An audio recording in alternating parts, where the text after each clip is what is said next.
Good morning, everybody, and this is your DAX day trade setup for today. So, big question on my mind right now is: are we bottom of range? If you have a look at the structure that's forming here, every time we've got back down into this area, and it's actually quite a big zone. Let's just put the two levels in. So the zone starts at 15017 and ends at 14809. So it's pretty much almost a 200-point zone that we need to pay attention to. But you can see every time we've come into this over the course of this year, we have been buying off there. Have a look at the oscillators at the moment. You can see their oscillators quite high, oscillators are lower, but price is definitely not lower. So we have a higher low there. So it is sideways for all intents and purposes, been sideways since April.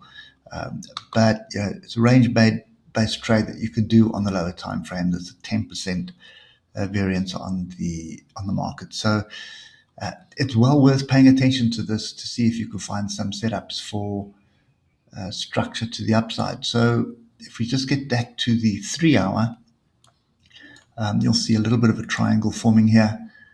There's the downward leg, and there is the upward trend line. So oscillator is not giving us any indication of anything to come. But if we move down to the hour, that should start giving us a little bit of structure. So first things first, yesterday was pretty much a range day, big up, big down, big confusion, and there is the structure to the upside, there is a structure to the downside. So this 15017, that is a big area, and that's going to be extended on the monthly and on the weekly charts. So that's going to be a massive area. So the only way that I can see any form of structure starting to form is a break and retest of 15280. Bear in mind that we are in a pretty strong downward trend on the 1 hour.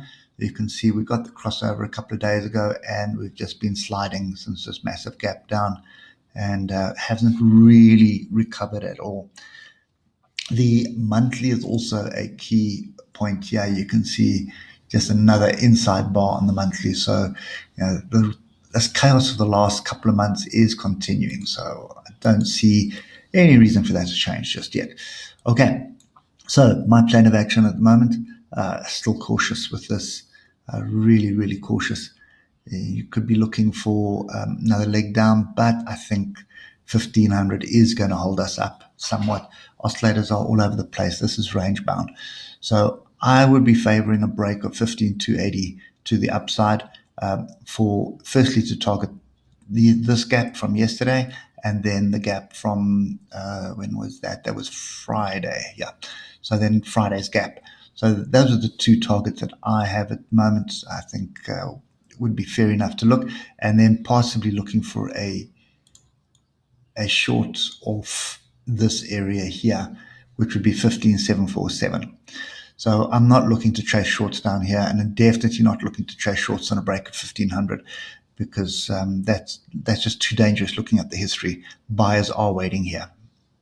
Okay, so anyway, so it's kind of a wait and see day, probably a 15-minute chart day, and if you look at that, there's no way you could be actually making money out of that and not getting an ulcer. So yeah, I think for me, just sit and wait for the structure to break. This triangle will break, but it'll come back to test the apex, which is somewhere around here where price closed at 15186. So that would be another area to pay attention to. But at the moment, you've got strong support below, so I wouldn't be wanting to chase shorts until we get a clear break on a higher time frame of these two levels. Okay. Anyway, that's it for me this morning. I'm sitting on the sides. I hope it helps you, and we'll catch up with you tomorrow morning. Cheers for now.